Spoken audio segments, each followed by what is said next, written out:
তার জন্য আমরা সবাই এখানে উপস্থিত হয়েছি এবং আমরা তার বিগত এর আগের বারও অনেক আন্দোলন হয়েছে, সেখানে আমরা ডেপুটেশন দিয়েছি, কখনো আশানুরূপ ফল পেয়েছি, বেশিরভাগ সময় পাইনি। ডেপুটেশনের মধ্যেই থাকলে হবে না এবং ডেপুটেশন না দিলেও ওনাদের কাছে আবেদনপত্রটাই পৌঁছাবে না যে আমাদের বক্তব্যটা কি। তো এটা একটা দরকার আছে। প্রথমত আমাদের করা হয়েছে এবং মেয়ে তোমরাও বলবে তাদেরকে পাঠানো হবে কিনা, এবং ডেপুটেশনে যে যে বক্তব্য লেখা হয়েছে সেটা স্টুডেন্টরা সবার মিলিত ফলাফল নিয়ে করা হয়েছে এবং এরপরেও যদি কোনো মতামত থাকে তোমরা জানাবে। আমি বিষয় এবং যার সাবজেক্টটা করছি, পরীক্ষা শুরুর আগেই প্রশ্নপত্র ফাঁস হওয়ার কারণে প্রশ্নপত্র ফাঁস হওয়ার কারণে পুনরায় পশ্চিমবঙ্গ ফুড সাপ্লাই সার্ভিসের সাব ইন্সপেক্টর পরীক্ষা আয়োজন করার আবেদন করব। মাননীয় আমরা পিএসসি কর্তৃক সদ্য আয়োজিত পশ্চিমবঙ্গ ফুড সাপ্লাই সার্ভিসের সাব ইন্সপেক্টর পরীক্ষার 4টি প্রার্থী অনেক আশা ভরসা নিয়ে এই পরীক্ষার জন্য বিজ্ঞপ্তি প্রকাশের পর থেকেই প্রস্তুতি নিয়েছে।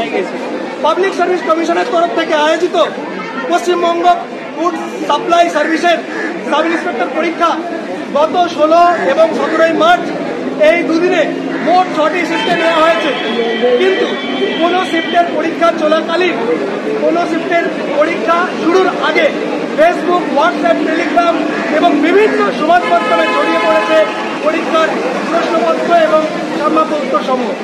এমত অবস্থায় আমরা এই পরীক্ষার অংশগ্রহণকারী সাধারণ ছাত্রছাত্রীরা নিম্নলিখিত বিষয়গুলিতে আপনার হস্তক্ষেপ চাইছে।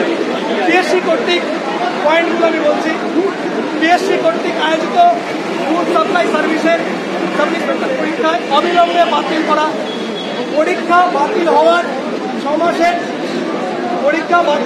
6 মাসের মধ্যে স্বচ্ছতার সাথে পুনরায় পরীক্ষার আয়োজন করা, পরীক্ষা শেষে ওএমআর শিট এবং কার্বন কপি ও প্রশ্নপত্র পরীক্ষার্থীদের প্রদান করতে হবে। একদিনে একটা শিফটেই পরীক্ষার আয়োজন করতে হবে, অর্থাৎ সিঙ্গেল শিফট। শুধুমাত্র বিজ্ঞপ্তি দিয়ে বা অ্যাডমিট কার্ডের নির্দেশ বা আবেদন নয়, আক্ষরিক অর্থেই পরীক্ষার দিন ওরা গার্ডের ব্যবস্থা করা, প্রয়োজনে পরীক্ষা কেন্দ্রগুলিতে ইন্টারনেট পরিষেবা ব্যাহত করার অর্থাৎ জামান লাগাতে হবে। ফুডেসাই সহ পিএসসির আয়োজিত সমস্ত পরীক্ষাগুলোর জন্য আলাদা আলাদা বারকোড সহ প্রশ্নপত্র প্রদান করতে হবে।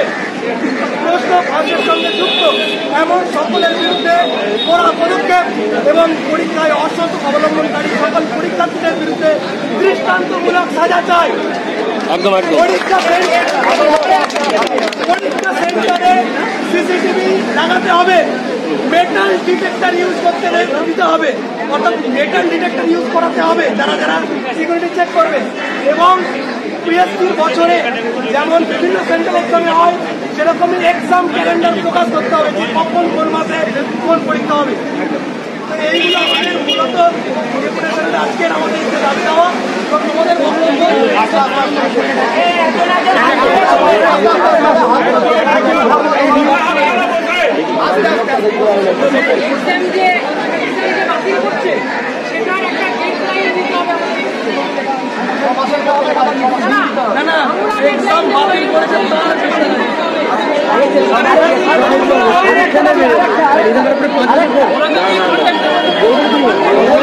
এক বছরের মধ্যে রিক্রুটমেন্ট করতে হবে, যে কোনো পরীক্ষার 1 বছরের মধ্যে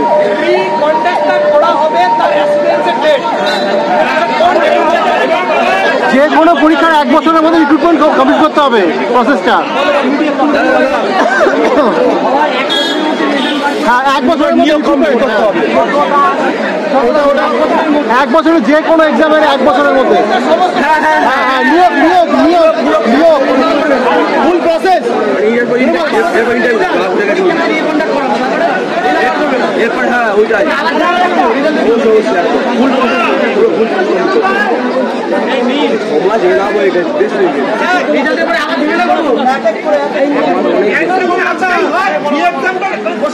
এক্সাম খালি